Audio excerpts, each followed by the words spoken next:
is already dressed up to fit the beast that, of course, later on we will see live at the race over there. Please, Eskil. First of all, I'd like to welcome you very warmly here at the Air Force Center, and it's a real pleasure to have so many guests here, so many friends, old legends, riders, old friends from earlier on. I'm really overwhelmed on the public. All right. We have been talking, Eskil, about those lessons you've learned. What is, for you personally, the most important lesson that brought us here for revealing this machine, calling the Beast? What was the most important thing? I don't know. What was the most important thing? I think the most important thing was that our father gave us a small workshop to work in instead of pocket money, and said, "Boys, it's your place where you can work." And we, like you mentioned, we start with tuning motorcycles, motorbikes, small motorbikes, to finance our next bigger motorcycle. So this was from beginning on the case. What makes you proud the most of the last 30 years of building motorcycles? For sure, the 3 inline constructor world champion titles in the Moto2 class. This was really amazing, and the very special gadget on top was to be world champion with Marc Marquez. He's a really great rider, and it's amazing to work with guys like that. And what brought the idea up to rebuild a machine like that with a 500 cubic 2-stroke engine? Like Luca mentioned, we came together in '98. A little bit earlier, we worked strongly together with Swiss Auto, Swiss engineering, high-level engineering company, and Urs Wenger called me up there as a test rider, and because they built this Mutz 500 machine, and as a test rider, more or less I was retired already from racing, but that time I had the chance to replace a rider in the 500cc Grand Prix, so I was able to make 8 races in the Grand Prix, and this was the greatest ever experience. When you have ridden a 500cc 2-stroke machine on the limit, I think nothing else can top it, and this is something you never forget. And by the end of the day, we was very busy with building up the business during the years, building many different projects, and I sit together with my brother and said, "Hey, listen, we have some gearboxes laying around, we have some cylinders laying around, we have chassis parts laying around. Let's build again a real race machine." And this was more or less the start of it. This was a couple of years ago, and we said, "Oh, let's do it beside the normal business as more or less a little bit a hobby, but a professional hobby, let's say, and prove our passion to build a really nice racing machine." And now we're just a few seconds away from the revealing of this new machine. How do you feel? I'm a bit nervous because I think we have talked now a lot, and we like all to see the bike, and also we will have some ride outside afterwards. And before maybe we relieve the bike, I like to mention a few words about our company. We grew up very quickly in the beginning of 2000, and with the Petronas project, like you mentioned.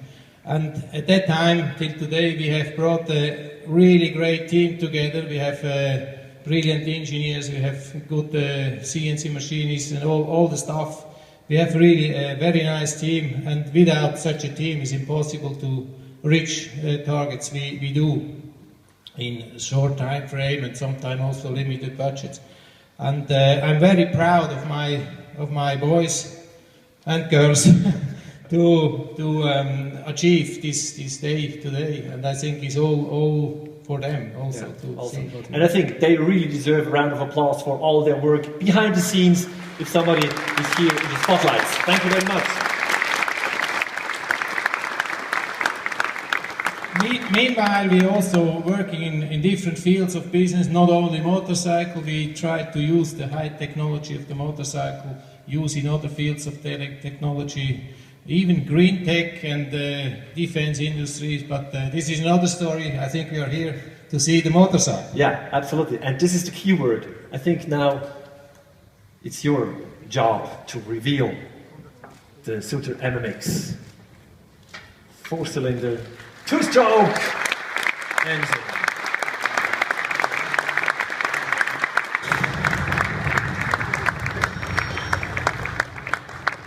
So Eskil, this is what we see. Tell us something that we don't see. What's in the engine? What's in all the bike? We thought don't going really crazy with the engine, so it's a quite a conventional layout. It's a counter-rotating crankshaft, 2 crankshafts, 4-cylinder V4 with 80 degrees cylinder angle, and because we thought the 500cc Grand Prix machine is a bit slow, we put a little bit more cc in, so we make it to 580cc. And with the 580 we also can achieve a little bit more nice torque shape, so the bike is not so picky to ride, and a little bit more smooth, and especially when you get older, it's a help. And let's say all the bodywork is in carbon fiber, all the shaping is done in-house. We have brilliant suppliers to supply the fairings later on, and the chassis is all made in-house in aluminium, a special aluminium alloy, and all handcraft built in Switzerland. It's really, let's say, a kind of like the earlier years factory machines was, you know, it's all really bring to the top, and a very fine and nice machine. Are there some details that you can tell us, maybe one detail that you said, oh, this is very special about this machine?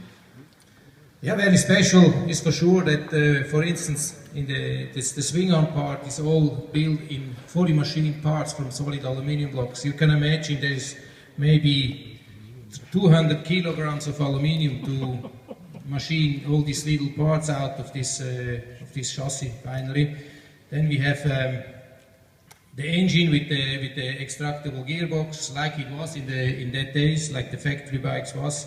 So many possibilities to change the geometry. It's really like built in those days a factory machine, a high-level factory machine. What we put on the top is we go for electronic fuel injection. Electronic fuel injection was not there in those days, but today with the fast calculators it's possible to have a quick enough system that can react on the two-stroke. And the first test we did shows the fuel injection system works really well. Yeah, that was my last question about this bike. How much today's technology do you use to rebuild a legend? Like I said, I think it's more on the electronic side. Also, for sure, the chassis is what Luca mentioned. We already figure out that time stiffness and so on. So this is the latest technology of MotoGP chassis technology. So from that point, this is all the modern style. But remaining is the two-stroke 4-cylinder V4. And never ever there was a factory bike or a race machine V4 really available to the public. And this dream we make possible. So we will build these machines for the open market, of course for racetracks only. Yeah. And of course there were some tests already 10 days ago, and let's have a look at those tests, please.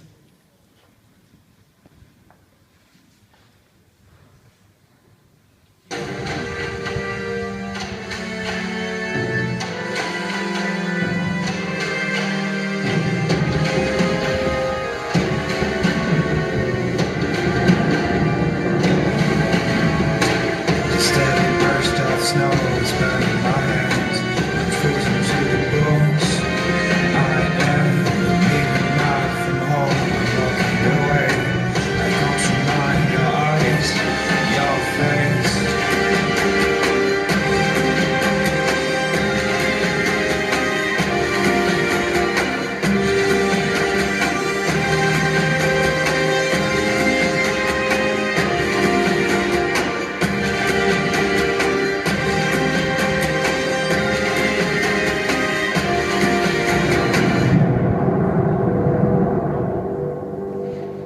was it riding it?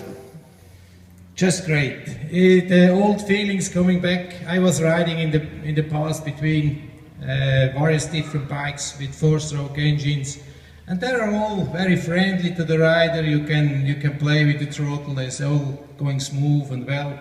But the bikes are a little bit heavy. You know, these 140, 150, 160 kilos. And when you change the line, it's hard work when you like to go faster on the track. But with this bike, it's like a bicycle with a jet engine.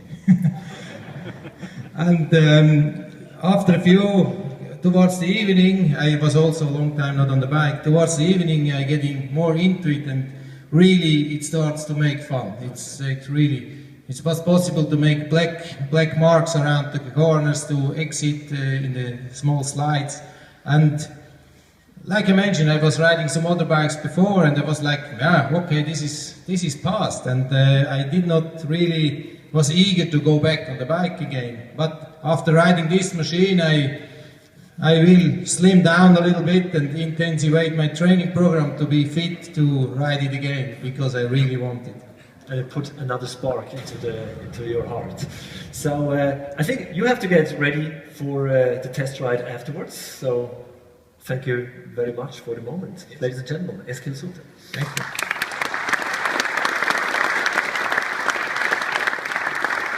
Not only Eskil, but also motorbike legends in this room.